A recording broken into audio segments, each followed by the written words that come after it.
I was always somehow the token woman. People were glad I was there because I did a pretty good job. I was young, I was a woman, and I came from the East. I ticked all the boxes. I was quite simply useful. Well, from a token woman in East Germany to the leader of the free world, after 4 terms or 16 years in office, that same Angela Merkel is stepping aside as German Chancellor. So what will her legacy be? Does she leave behind a Germany more united or more divided? What are her greatest achievements and her biggest mistakes? Above all, perhaps, who is the real Angela Merkel and how has she survived so long? Until the point we ask, Merkel departs, political genius or world-class pragmatist?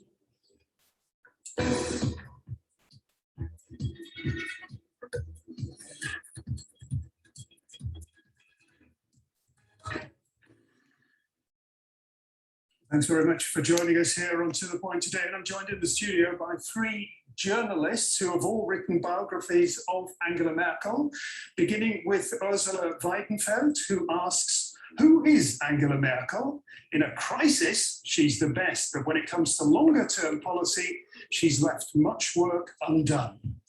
Also with us is Andreas Rinke, who believes that Merkel personifies a win-win approach to international diplomacy. She's the queen of the small steps. And a very warm welcome to Ralph Bollmann, who says she set out as a chancellor of change and became a conservative chancellor. Well, thank you all 3 for being here today. Ralph, I'd like to begin with you. After 16 years, Angela Merkel's journey is going on to a different track, that's for sure. How much is she going to be missed? Well, I think very much, but because the times will be more complicated.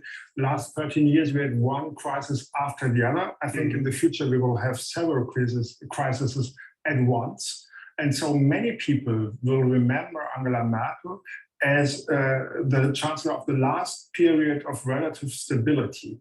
And for Germans especially, that is a very important thing.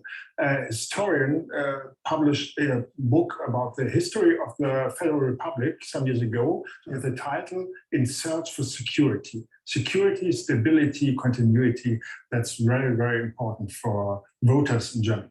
Okay, Ursula, is Germany a better place because of Angela Merkel? Well, I think it is a good place to be, and it is a better place than it has been before. But everybody's so frightened of the future. Well, I think that everybody has the impression and the feeling that 16 years are enough. And if you look at the last 4 years of Angela Merkel, everybody experienced that she was tired, that she was not at the helm of politics as she should have been, with the exception of the COVID-19 crisis. So I think it is clearly 16 years are enough. And the insecurity, the fear of not living in instability is crucial for Germany, but would have happened even if Angela Merkel had run again. So, what do you say? Well, I don't agree completely because it's important to know that she wanted to leave in 2016 already. A lot of people, including world leaders, begged her to stay because at the time it was also a period of fear of instability because of Trump, because of Brexit, and a lot of other issues. So I think if she could have chosen her departure, that would have been much earlier. She stayed on. And I think she will be remembered as also somebody who has a particular style of doing politics, always looking for consensus, being very rational, or trying at least to be very rational.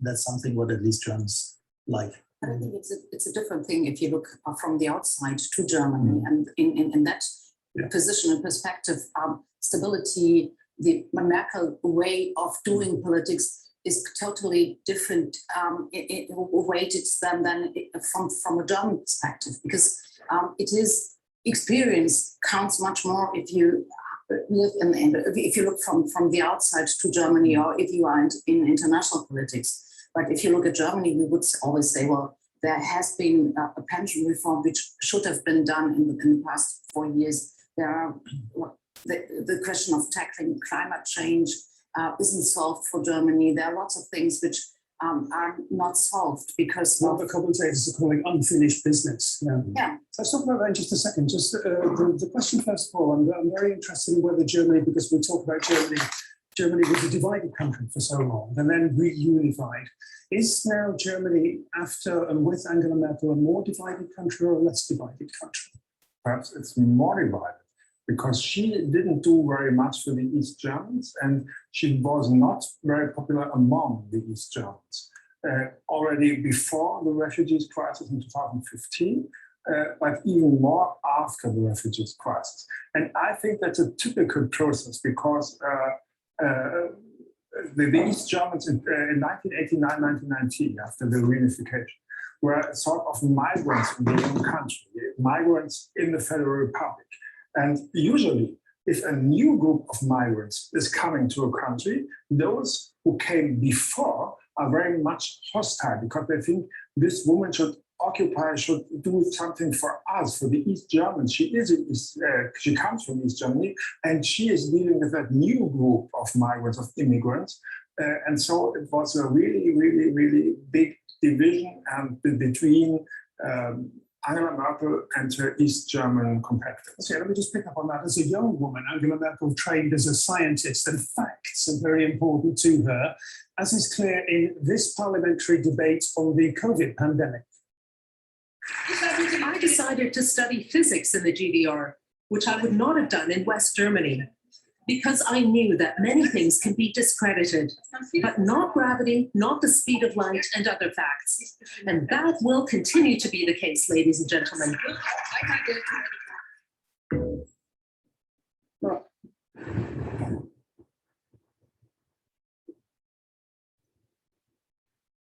Ralph, how important is understanding Angela Merkel's background in East Germany to understanding the her whole story in power? Well, of course, very important because if you were brought up in East Germany, you have a completely different experience biography as well. And she was looking on German politics as an outsider, more or less. And that actually helped her because she knew that she has to get power in a different way. Power is very fragile. She didn't have all the powers behind her, not coming from one of the forceful Bundesländer in the West. Mm-hmm. And that really shaped her style. And as it was just mentioned, being a physician as well, that's helped her to rationalize her politics. So there's a wonderful quote from way back when where Angela Merkel says, "I yearn for the doable." Is that the essence of Angela Merkel? Is she fascinated by getting up in the morning and facing a challenge and solving it? Well, she said that she really likes crisis. She loves them, actually, because she thinks as a politician, that's why you're there, to tackle crisis. And so she sees that as a challenge, not as a problem. And I think that during these 16 years, that explained a lot how she was doing. Another aspect of this quote is that she's always looking for the possible. And if things seem impossible to her in a concrete political situation, she doesn't start to deal with that. That's, of course, one reason why she didn't start some reforms, because she knows in the German system of federalism, everything is very, very complicated and it will not come to a good end, and then she doesn't begin. So, I think the one special point of being a scientist is that you don't fear failure. She always said that failure is something which is implemented in scientific trial and error. And that is one of her settled. She tries to avoid failure nevertheless. But if she starts and if she goes for something and she fails, she will try it again and again. Okay, but is she just the scientist, just the pragmatist, or is there a touch of that's the question that we've set in the program today? Is there a touch of genius? Something unique? You laugh. No, 16 years in power. She's been an international leader who is one of the very many people. There's something very special going on with this woman. Well, I think the speciality is the German election system. You can't stay for 16 years in power because you are not elected directly, because it is always the party which is elected, and therefore Germany has had long chancellorships like Helmut Kohl, Konrad Adenauer. There were long times of stability in the political sense. Right? Hi, everyone. Okay, so welcome to our class today. And so let me go to Cyber Campus and do smart attendance and make sure that you're able to access this. So, and that means share screen and go to attendance and week 5, add week 5 smart attendance, and your number is 748. 748 is your number. 748 is the number. So I'm gonna put that in the chat. 748 is your number. And let me also go to the lesson plan. And I thought I had that opened up already, but let me open that up and go to the lesson plan for our class. Just remind us what the debate topic is for this week. And that's not what I want. One. Professor? Yeah. I have a question about the first draft of the midterm exam. Yeah. Can I write about the question Professor posted on it? The question, let me go to the assignments and it says the midterm exam is here. Make sure that we're sharing the screen. So let me share a screen. And so you can see the topic is for the midterm, the European Union take home, address this question. What are the major obstacles to developing a primary European identity, and can Europe be more like the US, where an overarching American identity trumps regional identity? So that's the question. I want you to respond to that question, okay? Does that answer your question? Yes, okay, thank you. Okay, and so that should be submitted by a week from this coming Saturday, because this coming Saturday is August 2nd, and so this is due August 9. And that's a very relevant topic. Again, let me find the lesson plan for today. And did I? I think I made a.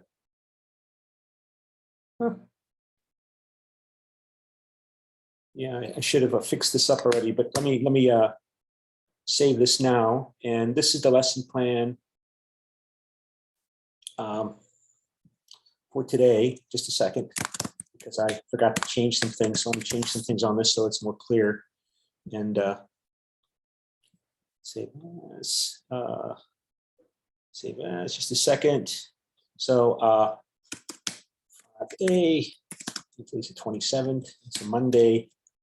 And okay, so here is the lesson plan. And let me make sure that you're able to see that. Stop share and go to share screen. And there it is. So please submit by Thursday a 150-word paragraph on this topic. To South Koreans, the president of the European Commission should be elected by the European Union citizens. Okay, so that's a question, pro or con, because currently you know that the president of the European Commission is not currently directly elected by the European Union citizens. The European Commission president is selected by the European Council, right? And that's the meeting of the heads of government and the state of the member states of the European Union. That's the top, most powerful body in the European Union, is the meeting of the prime ministers and presidents of the 27 member states. And they nominate or select the European Commission president.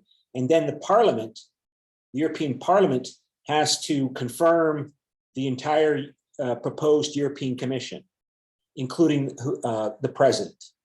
So they've been fighting and arguing, the European Parliament and the European Council, over whether or not the European Council can choose anybody it wants to choose to be president of the European Commission, or here's the European Commission, or must the European Council nominate a president for the European Commission who the Parliament wants, and the European Parliament. And so, of course, who's the current president of the European Commission? Can anybody tell me? Can anybody tell me who's the current president of the European Commission?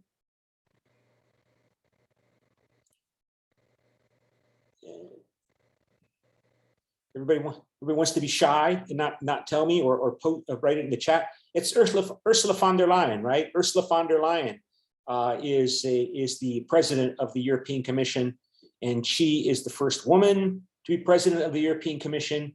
And she was not a member of the European Parliament. She was a former Minister of Defense in the German government under Angela Merkel. She, the Chancellor of Germany, she was a former Minister of Defense.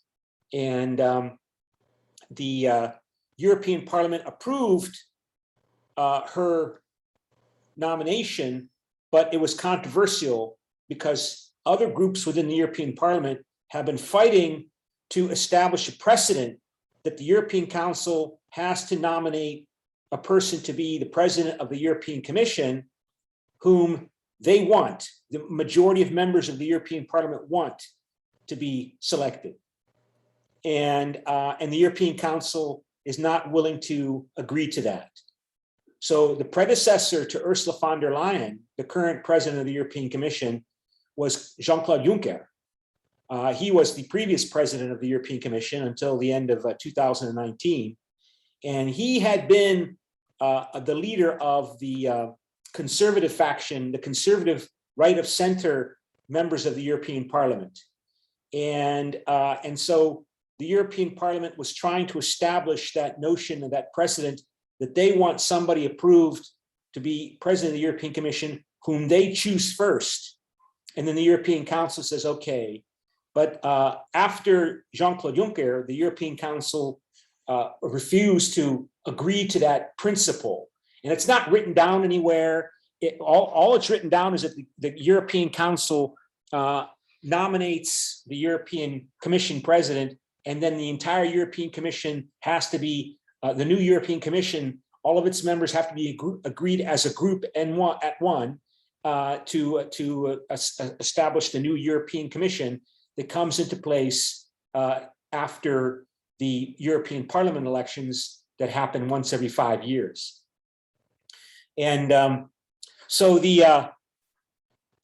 in terms of the midterm, remember the midterm question was like, for example, the midterm question was, is it possible to establish a European identity that is more important or builds upon and goes beyond German and French and Italian and Greek and Bulgarian and Romanian and Spanish national identities? Would electing the president of the European Commission directly, the way South Koreans elect their president here in South Korea, would that be a good idea in terms of developing a more powerful and stronger European identity, and therefore a more powerful and stronger European Union? Because one would assume that if or could argue, I should say, that if the European Union citizens elect their leaders, that they'll be more willing to obey their leaders and follow their leaders and vote resources to achieving European Union objectives that the European leaders, the leaders of the European Union, identified. So this is somehow related. This is vague, indirectly related to the midterm question as well. And all right, so let's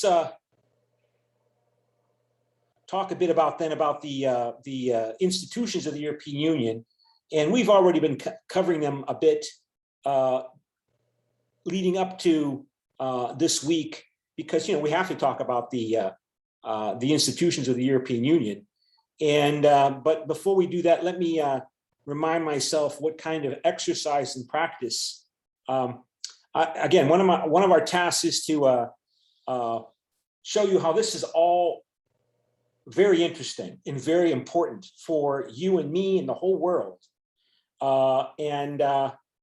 Before we go on and talk about the institutions of the European Union, I mean, the book, as I told you, the textbook is published this year, but it was pretty much finished when the COVID-19 pandemic was starting. So there are references, there's a couple references in the textbook, in the Olson textbook, our class textbook, to the COVID-19 pandemic, but there's nothing really of substance there. and a lot has been going on in the European Union since the COVID-19 pandemic started. So what I want to do first is open up, show you something that's really, I think, really important. And again, make sure that I'm sharing the screen. So I think you see that, or maybe you don't. Let me just make sure that you are seeing it. And so I would like you to respond to the following statement. Poland and Hungary's desire for access to European Union COVID-19 pandemic and cohesion economic aid will make Poland and Hungary submit to the European Union's legal enforcement demands.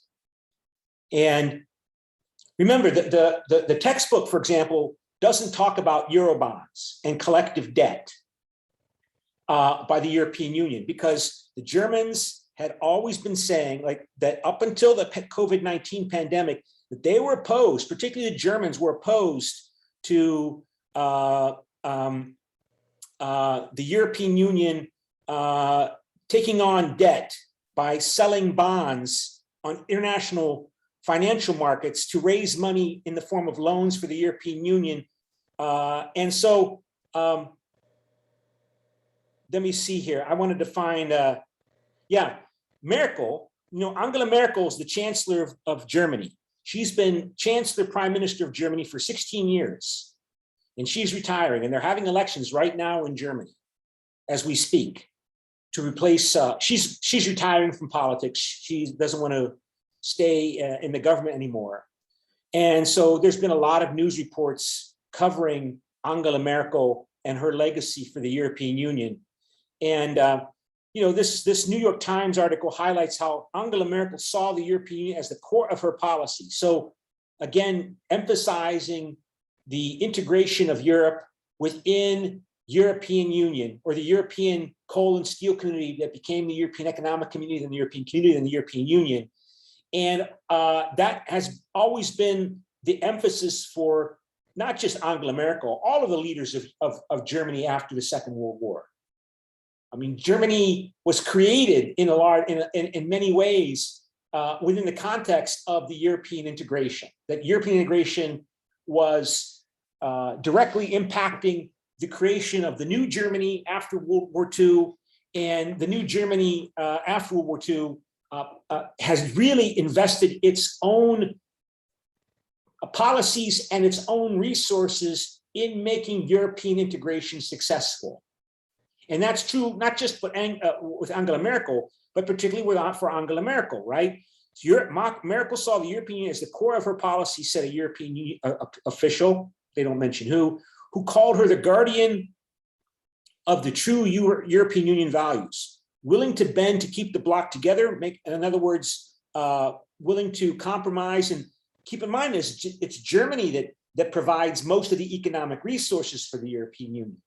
I mean, it was Germany that provided most of the 300 billion euros in loans to Greece when Greece entered into its debt crisis in 2009, 2010.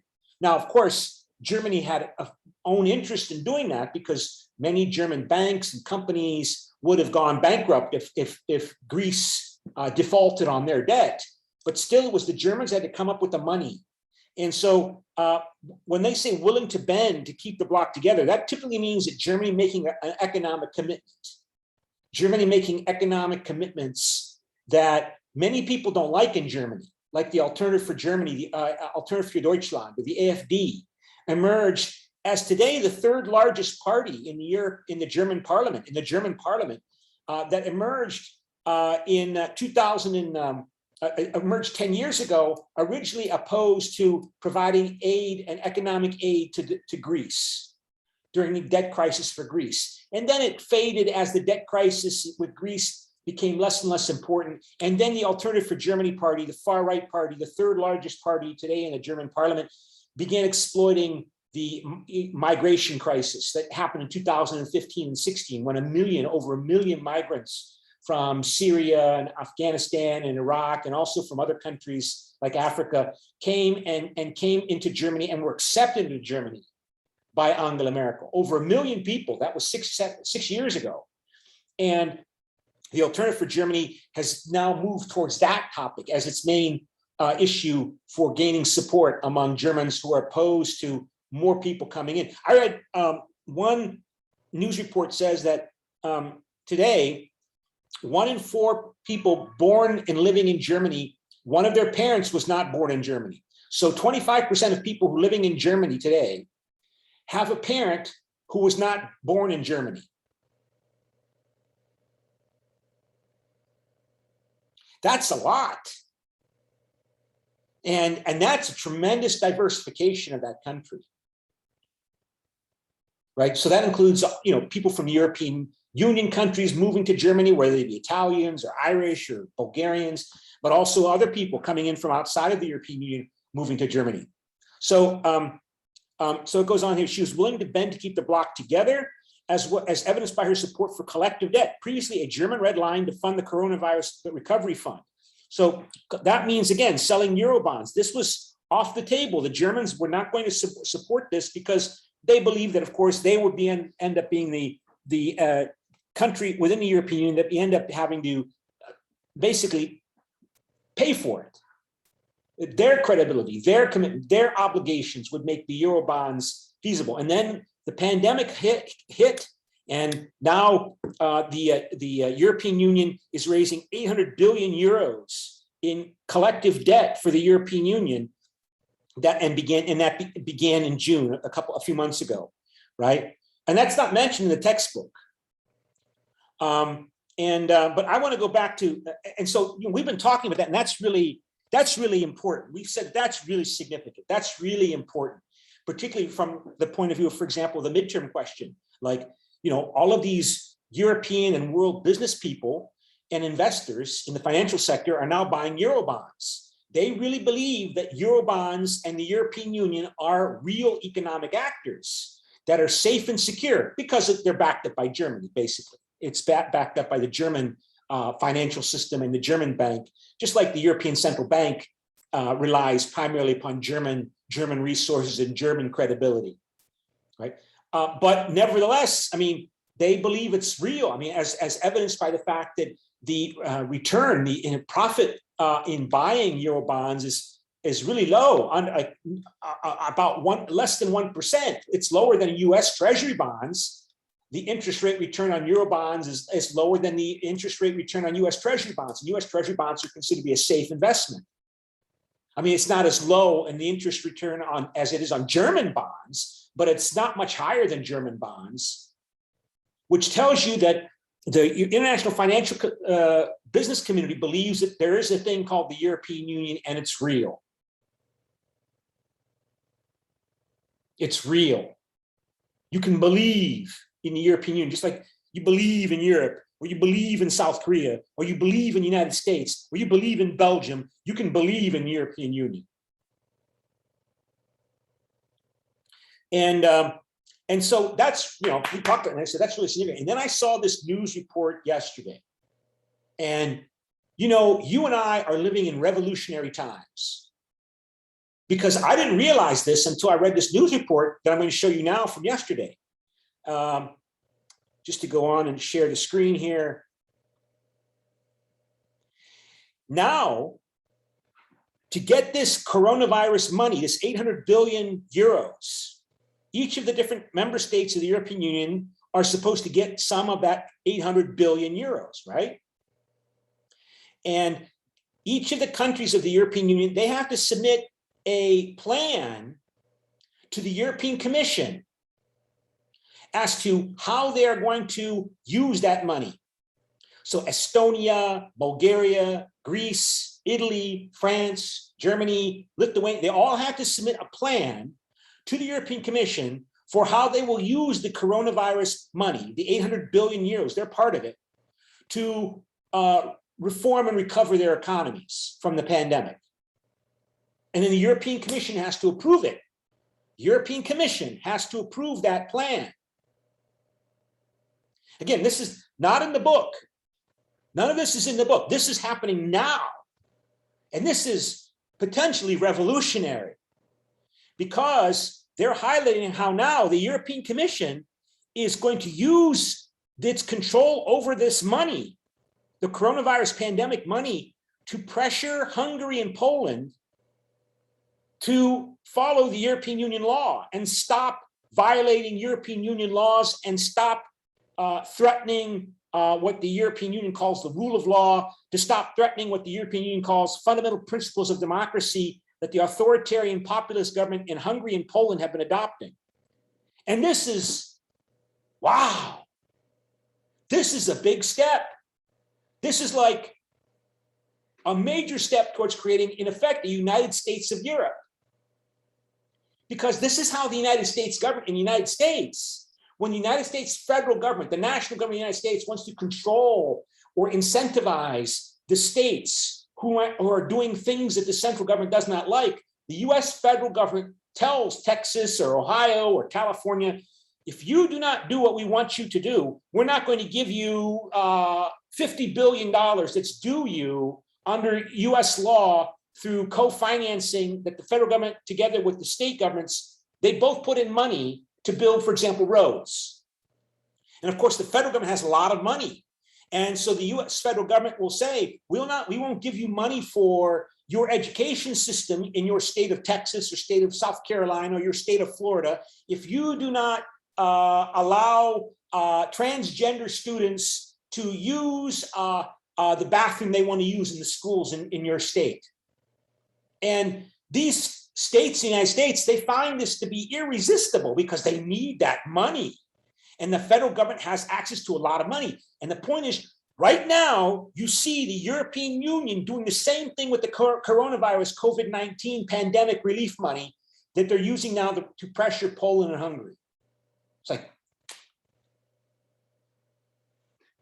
wow, this is a major step toward creating a United States of Europe. So for the past few years, it goes on here, Hungary and Poland have repeatedly gone up against the long-established rules and values of the European Union, even though they are members. They have challenged the supremacy of European Union law and circumvented rulings from the bloc's highest court, the European Court of Justice. That's covered in a later book, later chapter. Brussels has responded with reprimands and warnings, but in Budapest and Warsaw, they have been received as empty threats. Brussels, European Union government officials in Brussels, Belgium say, oh, Budapest, Hungary and Poland, you doing bad things, you better stop. Ooh, and they don't do anything. Now they're going to do something, and they're doing with the COVID-19 money.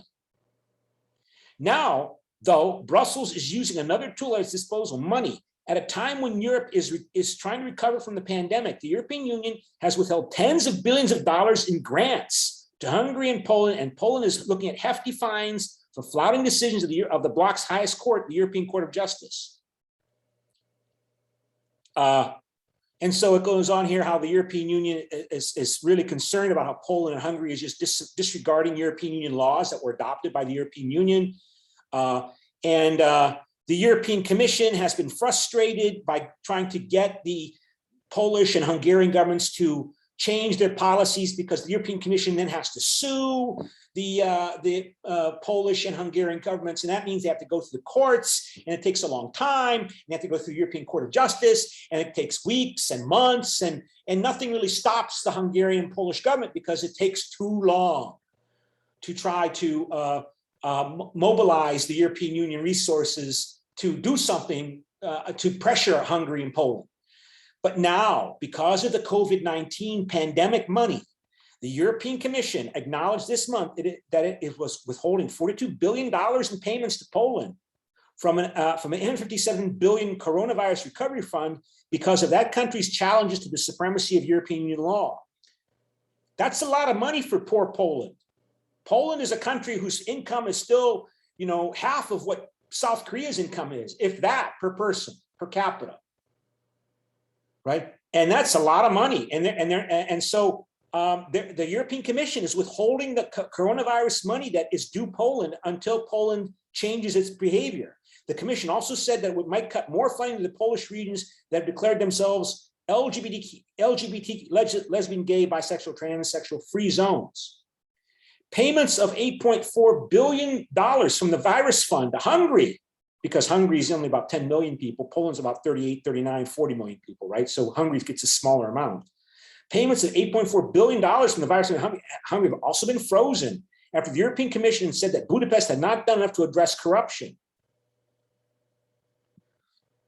And both countries are at risk of losing even more money because of a mechanism agreed upon in December of last year. So 9-10 months ago, that ties all EU funds to rule of law standards like independence of the judiciary and anti-corruption measures. The rules are already in force, but Hungary and Poland have challenged the mechanism in the European Court of Justice. While those challenges trundle on, the Commission has faced intense pressure from the European Parliament to use the mechanism against Hungary and Poland immediately. Keep in mind, this is not covered in your textbook. This is current events. This is breaking news. And this is really significant. This is a major step forward towards the European Union looking like the United States of Europe. Because this is how the US government in the United States controls the states. It doesn't send in the army and occupy, obviously, or threaten to arrest the governors of Texas. But what it does say is, if you do not do what we want you to do, we're not going to give you tens of billions of dollars that you need. Wow. And this is, again, not in your book. This is all going on in the last 12 months, right? Last year, the Commission blocked funding to several municipalities in Poland that had declared themselves LGBT-free. The Commission also started legal action against Poland on the grounds that such zones are contrary to EU law values. This month, the Commission sent a letter to governors of those regions saying that it was postponing further funding of around 130 million euros, or about $150 million. I mean, that's a lot of money for poor Poland. And, you know, you're not going to get that money because you want to, you know, declare that we don't like gay people here. We don't want gay people in our community. The efforts appear to be having an effect. On Wednesday, the Polish press agency reported that one of the targeted regions was withdrawing its LGBT-free declaration because of the withholding of European funds. Didier Reynders, the EU Justice Commissioner, said in a recent interview that the bloc's goal was to install a real culture of the rule of law. The democratic backsliding in Poland and Hungary is an opportunity to draw attention to the rule of law in all member states, he added. So this EU Justice Commissioner, this is a member of the European Commission, right? It's separate from the European Court of Justice. To counter any accusations of double standards, the Commission recently started evaluating the democratic standards of all member states, not just Poland and Hungary. But in countries where violations are more systemic, the reports have had little effect. Poland drastically escalated the conflict in July, 2 months ago, by refusing to implement 2 decisions of the bloc's top court, the European Court of Justice, effectively ordering the dismantling of a disciplinary chamber that critics say has been used by the country's government to intimidate the judges not to its liking. So the European Union Commission has been complaining about Poland's attack on the independence of the Polish court system.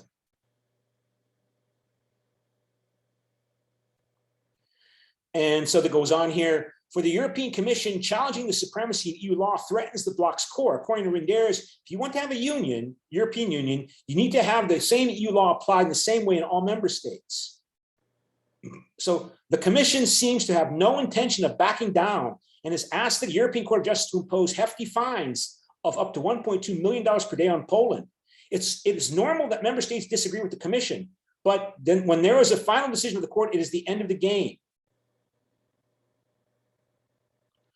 So, you know, typically using the European Court of Justice mechanism, it's a slow process, but withholding funds, COVID-19 pandemic recovery funds, that is immediate. That's now, right now.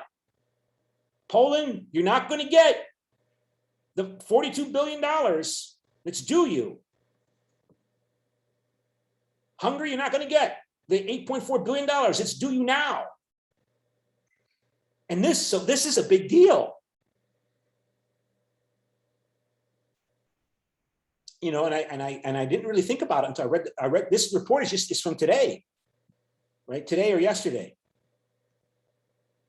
Wow. Remember, that's a theme in the previous week's chapters, right? In the previous week's reading about how crises make major changes, push the European Union to make major changes. And we see now the COVID-19 pandemic is creating dangers and opportunities in the midst of this crisis for the strengthening of European integration. Because, I mean, wow, I mean, like I said, this is what happens all the time in the United States of America. The federal government incentivizes the states to obey what the federal government wants in terms of whatever, many different policies, by saying you're not going to get tens of billions of dollars from the federal government unless you do what we ask you to do in terms of your United States law. Like, wow. And that's not covered at all in your textbook, because this is the COVID-19 consequence. Okay, so my question to you is, please respond to the following statement. Poland and Hungary's desire for access to this money and economic aid in general make Poland and Hungary submit to the European Union's legal enforcement demands. So let me stop share and go back to the breakout rooms. And so we've got 4 people, I think, so let me put you into 2 groups and assign you automatically. And the person at the bottom of the group list will speak for the group, create. And so UJE will speak for room 1 and Owen Tech will speak for room 2. So please join your groups.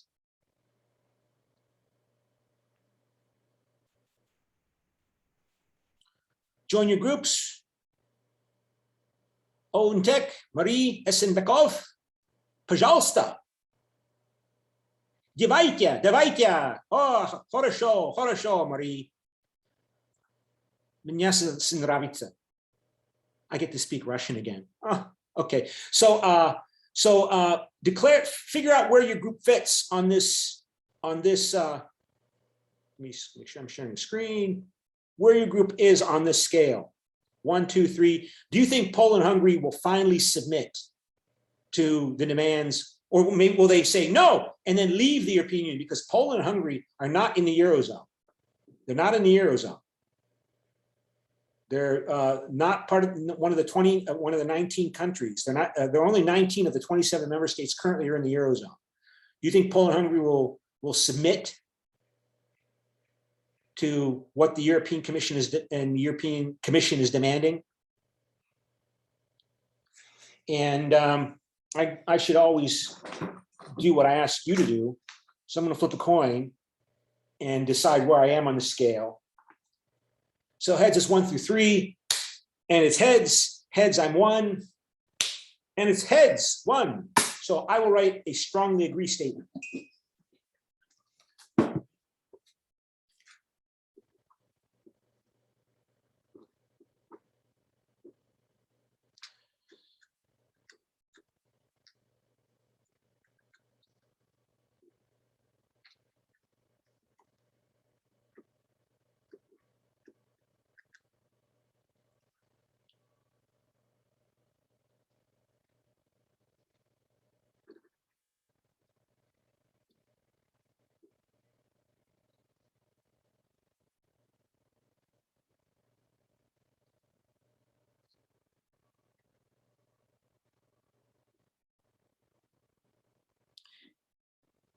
Because I think that's the other option, right?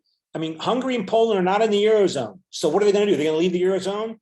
They're going to leave the Euro and give up that tens of billions of dollars that the European Commission is offering, as well as the funds that they've already been receiving through the European Common Agricultural Policy and the European cohesion funds to develop the poor regions of the European Union. They automatically get that money. The Commission doesn't really, there's a formula for that, right? There's a formula that is very difficult to manipulate to use that money, the Common Agricultural Policy money and the cohesion fund money. It's much more difficult to manipulate that because that's supposed to be allocated according to some kind of a formula. And then they have to go through the European Court of Justice to change that, and it takes a long time. But the COVID-19 pandemic money, that's to be given now, and that's new, and that is done through the Commission, and that's done through the European Commission approving the member states' COVID-19 pandemic. I mean, that's immediate.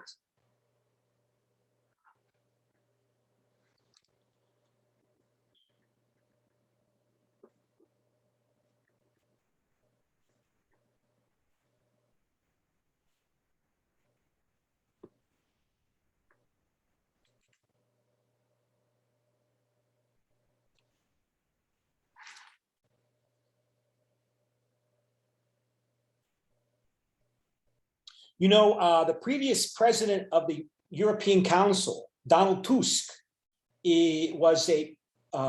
belonged to the Civic Platform Party, which is the main other party in Poland, in opposition to the Law and Justice right-wing conservative party.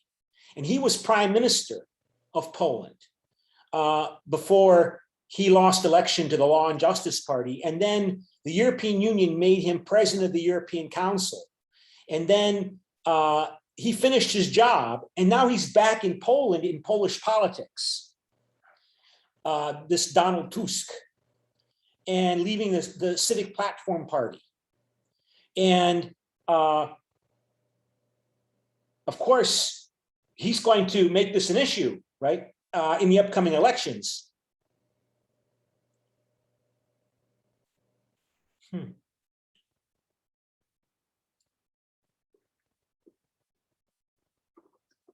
I mean, if Poland does not agree and doesn't get the money for the pandemic recovery fund, Donald Tusk is going to use that in the next elections to attack the Law and Justice Party. I mean, that's a huge amount of money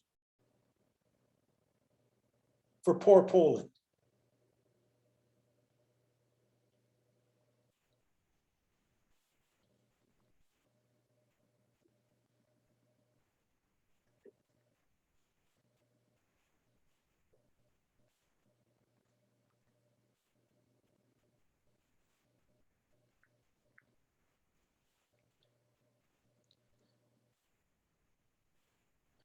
Okay, so let me stop the share and close the breakout rooms. You have 1 minute.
So I didn't show you this before, but here's a news report from in June from the summertime, highlighting how the official name for this pandemic money is called the Recovery and Resilience Facility. The RRF is the key instrument at the heart of next generation European Union. The European Union's plan for emerging strong from the COVID-19 pandemic. It will provide up to 672.5 billion euros to support investments and reforms in 2018 prices. That's about $867 billion, right? This breaks down into grants worth a total of euros 312.5 billion euros and euros and 360 billion in loans. The Recovery and Resilience Facility will play a crucial role in helping Europe emerge strong from the crisis and securing the green and digital transitions. So this is just a report highlighting, this is a European Commission a news release. It says Target News Service. And the European Commission released this in June. And this just highlights how Estonia, the country of Estonia, one of the 27 member states, submitted its plan to the European Commission, and the European Commission is reviewing the plan. And all of the member states have to submit. It says here, the Commission has now received 24 recovery and resilience plans from Belgium, Czechia, Denmark, Germany, Estonia, Greece, Spain, France, Croatia, Italy, Ireland, Cyprus, Latvia, Lithuania, Luxembourg, Hungary, Austria, Poland, Portugal, Romania, Slovenia, Slovakia, Finland, Sweden. And so they're reviewing each of the plans. And so the European Commission says, we're going to withhold the money from Hungary and Poland if they don't stop violating the rule of law in the European Union. You know, and I have to say, I was surprised. I wasn't expecting this. I mean, this is a big deal. This is a big political development. Okay, so let me hear where you are on the scale. So let me see, who was in the breakout rooms? I think we had UJE. Who's going to speak first? Room 1 or room 2? So, I'll speak first. okay, who are you? UJE? Yes. Okay, UJE. UJE, speak UJE. We discussed that funds are needed because there is a threat and it has already been divided. So we thought that funds are needed. So they will agree? You think Poland and Hungary will submit and change their laws and change their behavior so that to satisfy the European Commission? I think they have to. Yeah, I mean, it's going. I would think it's going to cause an explosion of political controversy in these countries. All right. Yeah. I mean, because the European, do you understand? The European Union has never done anything like this. I mean, they've never acted in this way. I mean, they've threatened Poland, Hungary. They've warned them that that they get from the common agricultural policy and the cohesion, structural cohesion funds. But then it's so slow. And I mean, this is a big deal. So we have to pay attention to this. We have to pay attention to this, definitely, because this is a significant development in terms of the strengthening of the European Union institutions. Yeah, like I said, moving in the direction of becoming like the United States of Europe. It was actually like interesting because UJE and I had our own like little debate going on. Well, you think they will as well, don't you? Yeah, but I agreed first, and UJE, she disagreed first.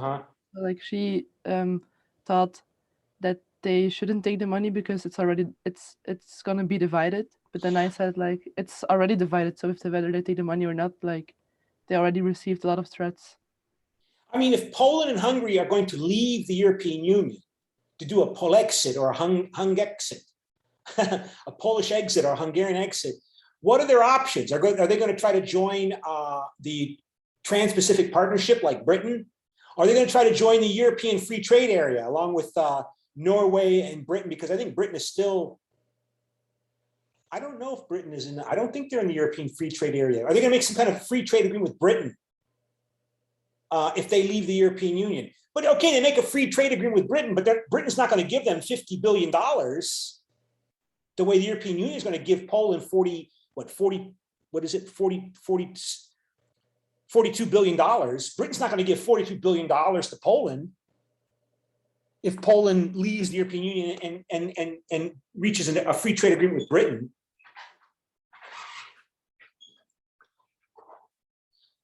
Okay, and the next group is so Owen Tech. What did your group decide, Owen Tech? We don't know exactly how much economic damage Poland and Hungary have been hit by COVID virus and whether they need EU's economic aid.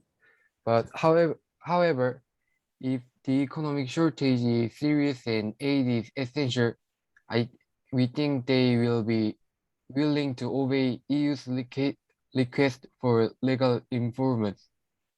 Yeah, I mean, go ahead. Koreans experienced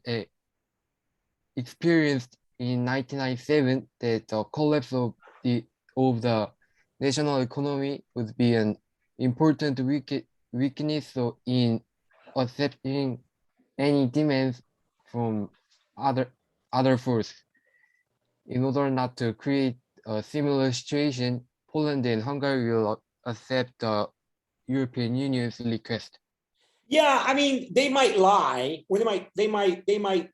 I don't, not necessarily consciously lie. They might say, okay, we agree. Just give us the money, and then the European Commission will say, well, we want to see you adopt certain laws to make sure that you agree, and that you are going to stop. I mean, so there's going to be some kind of bargaining negotiation. The Commission is going to be watching what these governments do in Warsaw and Budapest, and they're going to want action in the form of government directives in Poland and in Hungary, laws passed in the or laws passed through the Polish Parliament and the Hungarian Parliament They want to see evidence. They don't want these people, these governments of Poland and Hungary just saying, yeah, we'll just give us the money. No, no, no, no. So they're going to be monitoring what's going on in these countries more closely. But wow, I mean, this is significant. This is really important. So it's hard to overestimate how important it is, because the European Union is now acting like the U.S. central government, the U.S. federal government of the United States. Okay, and again, it's the crisis. It's the COVID-19 pandemic. So let me go back to give you some participation credit, ask you to vote on whether or not you think, let me make sure you can see that.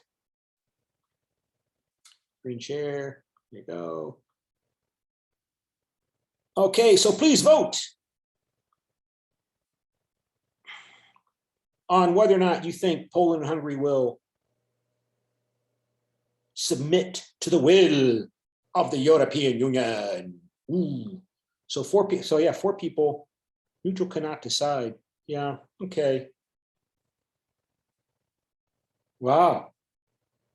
This is going to be interesting. It's going to be interesting to watch, listen, to follow Polish politics and Hungarian politics in response to this. So we only have a few minutes left in the class. I mean, I wrote my dissertation on Polish politics back in 30 years ago. So I'm still interested in Polish politics. So I'm going to be watching this. And okay, so all right, so we only have a few minutes. So let me open up the notes and just to make sure that we start looking at the notes. And so here's chapters 5, 6, 7, and this is undergoing a major change as we speak because of the COVID-19 pandemic. So they give you an outline of the functioning and the role of the European Commission. It only has, again, 33,000 employees, which is about the size of a city government, a big city government in Europe, in Western Europe. I mean, so when national governments in Poland and in Hungary and in Britain complain about European bureaucrats controlling us, we're talking about a small group of people. They rely upon the member states and their governments and their civil servants to implement European Union law. But the European Commission also has its own embassy, its own representatives in each of these countries, and they can see what's going on. And they have other, obviously, people in Poland and Hungary who are sympathetic to their requests, who are also filing reports and complaints about what the government of Poland is doing, right? So they rely upon the bureaucrats and civil society in the member states to help them implement European Union law, to monitor and implement European Union law, even though it's only, it's a relatively small organization in terms of the Commission. It plays a very important role in setting standards. And what's the most recent? Again, just to get you excited about this topic, since so many of you are plugged into European love technology, like everybody loves technology. The European Commission has just passed a law that states that all electronic mobile devices have to use one charger. So let me close that and see if I can find in the 1 minute remaining, screen share. Is that it? Is that it? Just to show you that the European Commission has it says you can see this. No, that's not it. I can't find it. But the European Commission has proposed a law that requires all of the companies that manufacture and sell mobile devices, phones, and other items in, I shouldn't have closed that. Mobile devices, that they have to use one kind of charger. So let me screen share, and here's the exercise. We're not gonna go through it today, but it says here that the European Commission has proposed a law that has to be voted on by the European Parliament, and it doesn't mention the Council of Ministers here, which is strange in this news report. We'll have to cover it on Friday. But the European Commission, the bloc's executive arm, has unveiled plans on Thursday to make USB-C connectors the standard charging port for all smartphones, tablets, and other electronic devices sold across the bloc. An issue that says will reduce environmental waste, but that it's likely to hit Apple the hardest. So they want all companies to use one kind of connector charger. And this is proposed by the European Commission. So it's a proposal of the European Commission that then has to be voted on by the European Parliament. But they don't mention the Council of Ministers in this report. Like they just take that for granted. And so this will affect everybody around the whole world, because if you have to follow in the European Union market requirements to sell your products in the European Union, you might as well do the same thing in selling the same products in South Korea or United States.